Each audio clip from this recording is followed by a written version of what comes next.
Yaharei katu hese hei oyeroku popoa. Así mismo.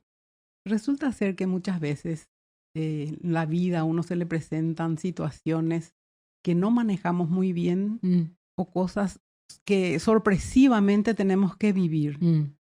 Y es lo que dice esta persona, dice, sigamos, dice el que bailando da saltos. Al no conocer los pasos del baile, entonces pega saltos y giros y saltos y giros. Va La cosa improvisando. es disimular, improvisar, Sí. pero salir de ese apurón de ¿Dónde esa está manera. metido? Exacto. Entonces, disimulando, ¿verdad? Puede ser no solamente en el baile, No, sino en distintas otras en circunstancias cualquier de la vida. circunstancia de la vida que te Totalmente. toca, digamos que, ¿cómo se dice?